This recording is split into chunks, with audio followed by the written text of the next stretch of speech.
Assalamualaikum teman-teman, kembali lagi dengan saya Vida di channel YouTube Vida Bacain Buku. Apa kabar? Mudah-mudahan selalu baik, sehat, dan berbahagia. Amin. Teman-teman, kali ini kita akan membaca sebuah buku sejarah yaitu Sejarah Dunia Kuno.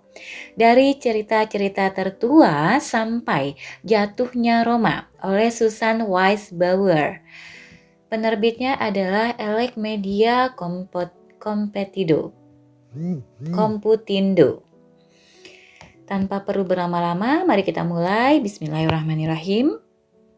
Prakata. Suatu saat sekitar 1770 sebelum Masehi, Zimri Lim, raja kota berbenteng Mari di tepi sungai Efrat, merasa sangat kesal kepada anak perempuan termudanya. Satu dasawarsa sebelumnya, Zimri Lim telah menikahkan kakak perempuannya, Simatum, dengan raja sebuah kota berbenteng lain dan kota adiraja yang bernama Ilansura. Itu perjodohan yang bagus yang dimeriahkan dengan pesta agung dan hadiah bertimbun-timbun. Sebagian besar dari keluarga mempelai laki-laki kepada mempelai perempuan. Cucu-cucu Zimri Lim kemudian akan berurut menduduki tahta Ilansura.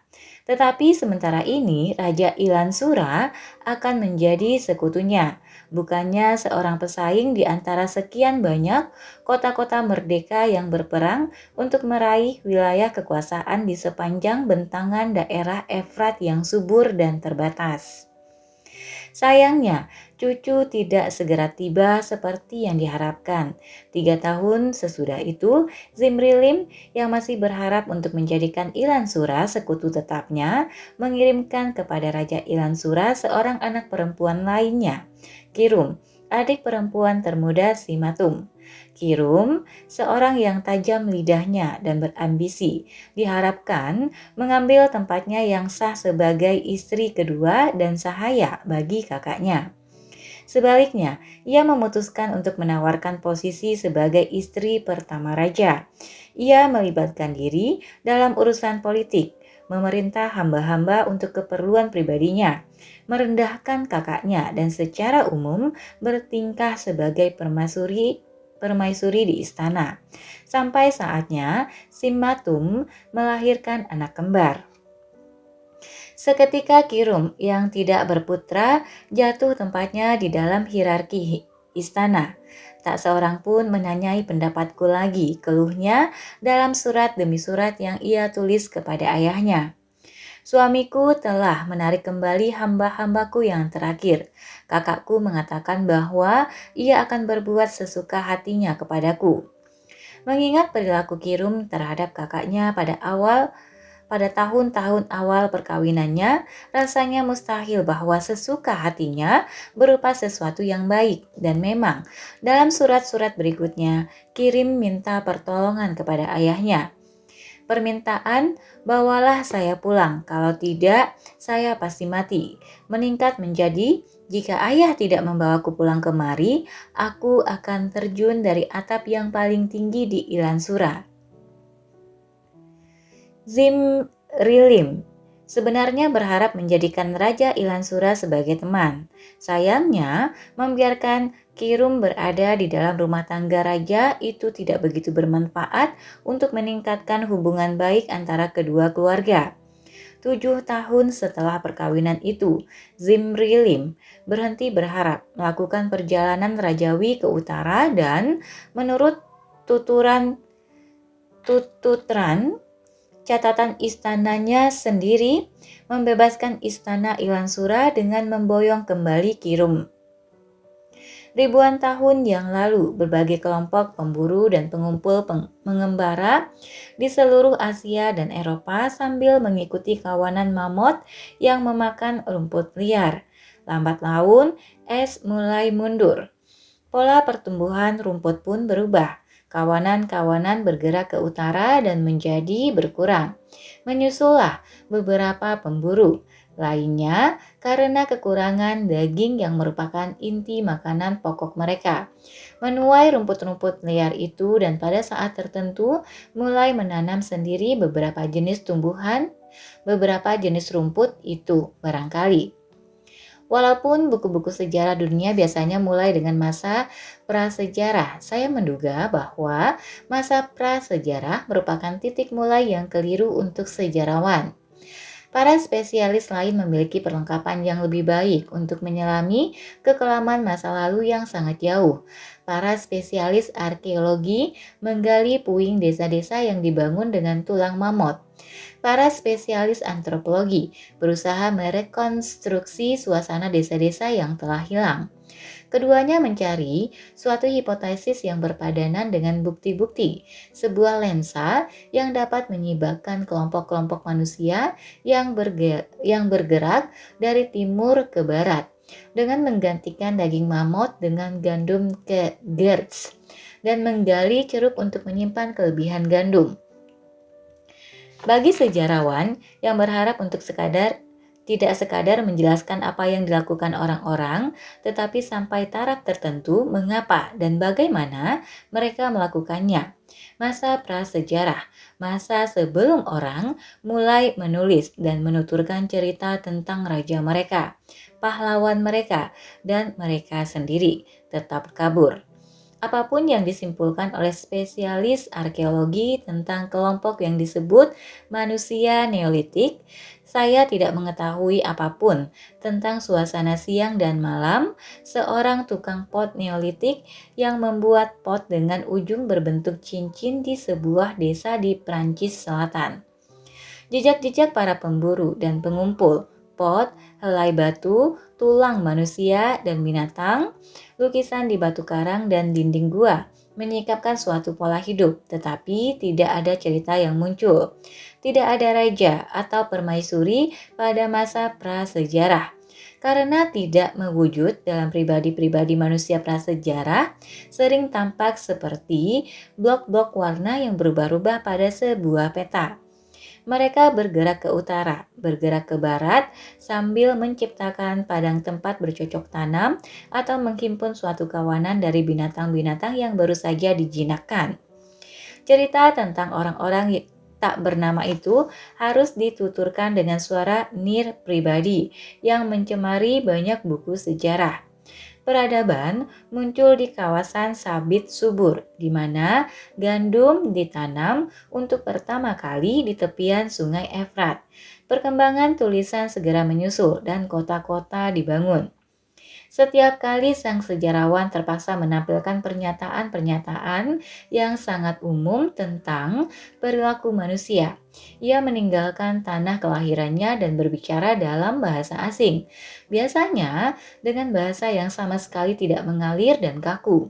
Jenis sejarah nir pribadi itu yang banyak menggunakan kata kerja pasif, bukan main hambar.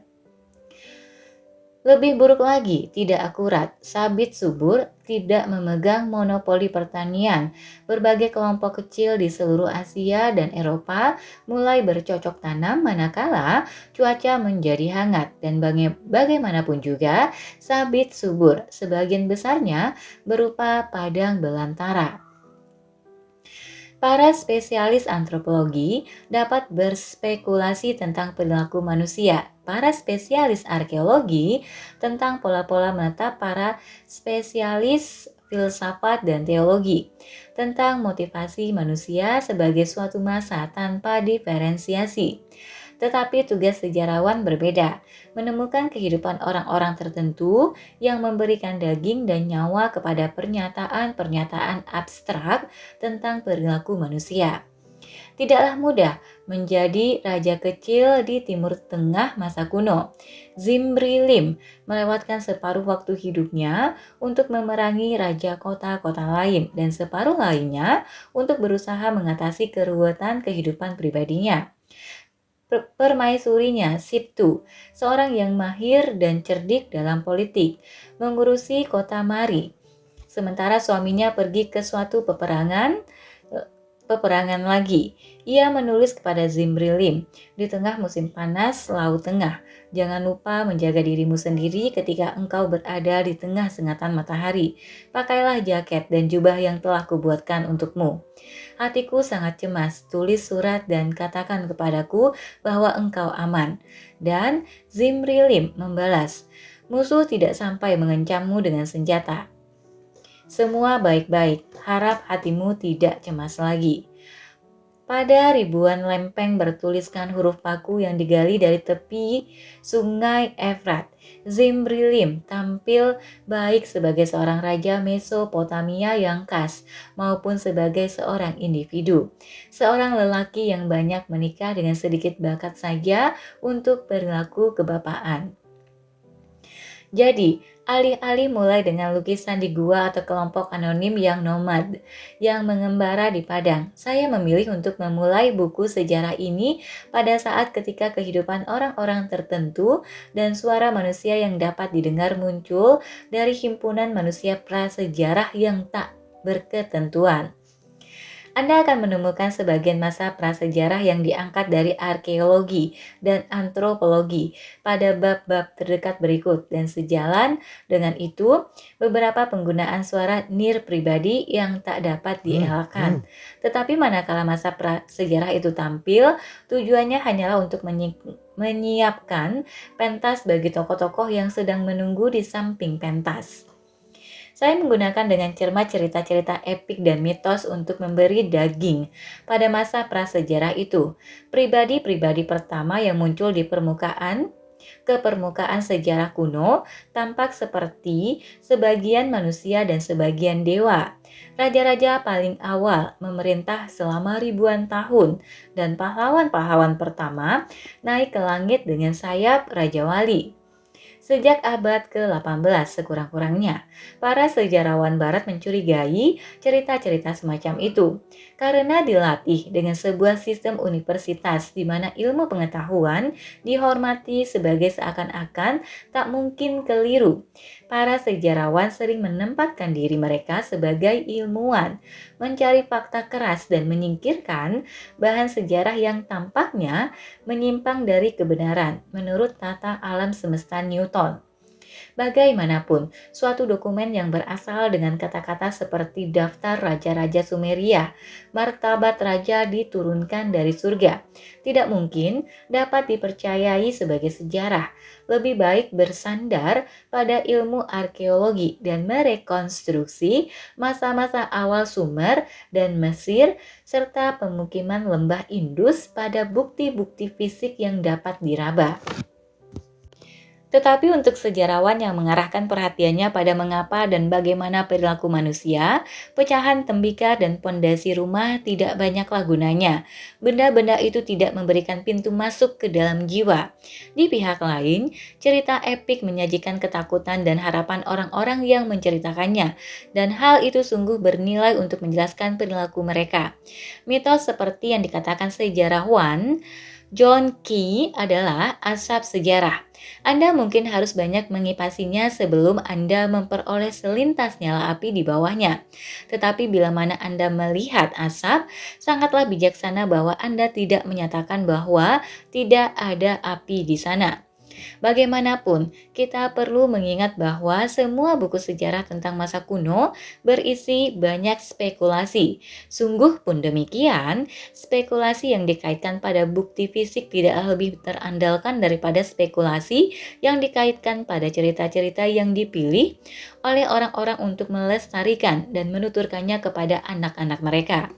Setiap sejarawan menyaring bukti-bukti, menyisihkan yang tampaknya tidak relevan, dan menyusun yang diperoleh ke dalam suatu pola. Bukti yang disediakan oleh cerita-cerita kuno tidaklah penting daripada bukti yang ditinggalkan oleh pedagang pada suatu jalur dagang. Keduanya perlu dikumpulkan, ditapis, dinilai, dan digunakan. Berkonsentrasi pada bukti fisik dengan menyingkirkan mitos dan cerita sama dengan melandaskan seluruh penjelasan tentang perilaku manusia pada sesuatu yang dapat diraba, dicium, dilihat, dan ditimbang. Itu menunjukkan suatu pandangan mekanis terhadap kodrat manusia dan suatu kepercayaan buta kepada metode-metode ilmu pengetahuan untuk menjelaskan misteri-misteri perilaku manusia. Walaupun demikian, sejarah yang direkonstruksikan atas dasar cerita-cerita yang sangat tua berisi penciptaan teori yang sama besarnya dengan sejarah yang direkonstruksikan atas dasar puing-puing yang sangat tua. Maka, saya telah berusaha menunjukkan saat di mana catatan tertulis mulai menjadi lebih banyak dan perkiraan menjadi kurang bersifat perkiraan. Bagian 2. Para sejarawan tidak selalu peduli untuk memberikan kepada pembaca catatan kewaspadaan semacam ini.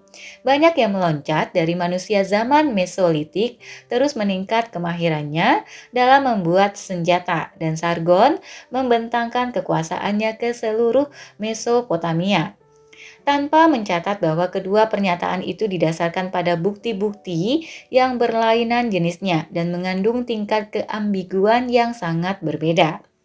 Dalam buku ini, kita tidak akan melewatkan banyak waktu di Australia atau di kedua benua Amerika, ataupun juga Afrika, namun dengan sebab yang berbeda.